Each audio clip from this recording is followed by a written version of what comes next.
ہمارا اتنا زیادہ خسارے میں ہے کہ لوگ خود کہیں کہ بابا جان چھوڑو اس کو بیچو. نہیں جی، میں اس میں عرض کروں آپ سے. دیکھیے، خسارے میں کوئی ادارہ اگر چلا جاتا ہے تو اس کے بائرز بھی آپ کو کوئی زیادہ نہیں ملیں گے. ٹھیک، ایک لاجیکل بات ہے.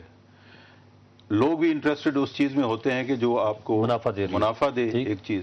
اب یہ اتنا بڑا ایک خسارے والا ادارہ کون چاہے گا کہ ہمارے، لیکن انہیں پنے دموں تو بک سکتا ہے نا جان چھڑانے کے. میں وہی عرض کرنے جا رہا ہوں کہ ایک کوشش یہ ہوئی تھی جب یہ اس کو پرائیویٹائز کیا گیا تھا اور ایک ڈیسیشن لیا گیا تھا، تو جس دام پہ پرائیویٹائز ہو رہی تھی اسٹیل مل، اس سے تو زیادہ قیمت کی اس کی اپنی ایسیٹس ہیں. ٹھیک، تو بات تو اسٹیل مل چلانے کی نہیں تھی، وہ تو صرف ایسیٹس اپنے حوالے کرنے اور اس پہ قبضہ کرنے کی بات تھی، جس کو سپریم کورٹ نے انٹرونشن کی وہاں کے مزدوروں کے پٹیشن پہ، کیونکہ مزدوروں کو پتا تھا کہ یہ کیا اسٹیل مل کے اندر ہو رہا ہے. اور جب وہ سپریم کورٹ میں گئے، اس کے نتیجے میں سپریم کورٹ نے وہ سارا پروسیس جو ہے وہ روک دیا. یہ ہو سکتا ہے کیونکہ ہم بھی یہ فیل کر رہے ہیں کہ کوئی لابی ملک کے اندر ایسی ہو جو اس طرح سے کام کر رہی ہو کہ نہیں کسی طرح سے اس کو لیکن بچانا ممکن ہے. لیکن جی صاحب، ایک اور کالر ہیں کراچی سے، وہ کو بات کرنا چاہ رہے ہیں. جی السلام علیکم. ہلو السلام علیکم.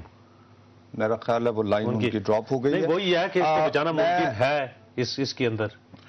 یقیناً ہے جی، اس کو بچایا جا سکتا ہے، اسٹیل مل کو دوبارہ پروفیٹیبل بنایا جا سکتا ہے، لیکن اس کے لیے ایک دفعہ انفیوز کرنا پڑے گا. ہمیں ایک پیکج دے کے وسائل ڈالنے پڑے گا، بالکل ڈالنے پڑے گے. اس کی مینجمنٹ کو بہتر کرنا پڑے گا اور ایک پہیہ ایک دفعہ گھمانا پڑے گا اور اس کی پھر پراپر سپرویژن ہونی چاہیے. اچھا میر صاحب، ہم آپ کی ہم ٹرسٹ کرتے ہیں اور آپ سے ہماری دعا ہے اللہ کہ آپ کامیاب بھی ہوں. لیکن ایک غریب آدمی کے لیے جو آج آپ نے عذاب دیا ہے، 10 روپے آپ نے بڑھا دیے فی کلو، آگے رمضان شریف آ رہا ہے، تو یہ اس طرح کے اداروں میں تو آپ پیسہ ڈالے چلے جا رہے ہیں. تو غریب آدمی کو ریلیف دینے کے لیے یہ کرنے 10 روپے کو یوٹیلیٹی سٹور پہ بڑھانا، سر یہ تو بڑا ظلم ہے نا.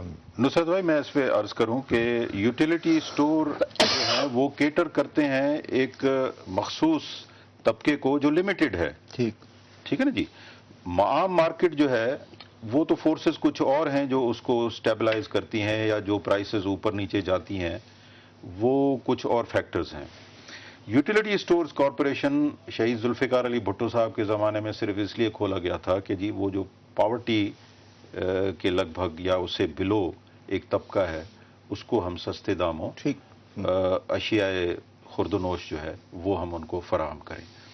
اب دیکھا یہ گیا کہ پچھلے سال آپ دیکھیں چینی رمضان کے مہینے میں اتنا رش ہوا یوٹیلیٹی سٹورز پہ کہ آپ کو لاٹھی چارج بھی ہوتے ہوئے نظر آیا، لوگ زخمی بھی ہوتے ہوئے نظر آئے. اور پھر لمیٹڈ سٹاکس ہوتے ہیں، یہ تو نہیں ہے نا کہ جی وہاں ان لمیٹڈ سٹاکس ہیں اور وہ سارا دن اسی قیمت پہ ملتے رہیں گے.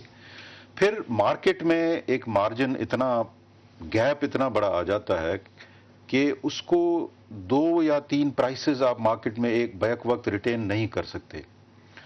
تو یہ کیبنٹ نے اس پہ کافی بحث کی اور یہ سارا معاملہ زیر بحث آیا کابینہ کے اندر، اور اس میں اصولی یہ ایک فیصلہ کیا گیا تھا کہ یوٹیلیٹی سٹور کی پرائس شوگر کی اور جو اوپن مارکیٹ میں پرائس ہے اس میں 10 روپے سے زیادہ فرق نہیں آنا چاہیے مارکیٹ میں، کیونکہ اگر زیادہ فرق آئے گا تو پھر اس میں اس کی. لیکن بجرانی صاحب، یہ بھی تو آپ کی کابینہ کو سوچنا چاہیے تھا کہ آپ کی ٹریڈنگ کارپوریشن آف پاکستان نے ٹائملی امپورٹ ہی نہیں کیا. سر یہ الگ ایشو ہے، دیکھیں نا. اور ادھر آپ نے کسی کو سزا بھی نہیں سنائی. سر میں عرض کروں شوگر کی اویلیبلٹی کا جہاں تک تعلق ہے، ہم نے آج بھی ایک میٹنگ کی ہے جو 4 بجے تک چلتی رہی ہے.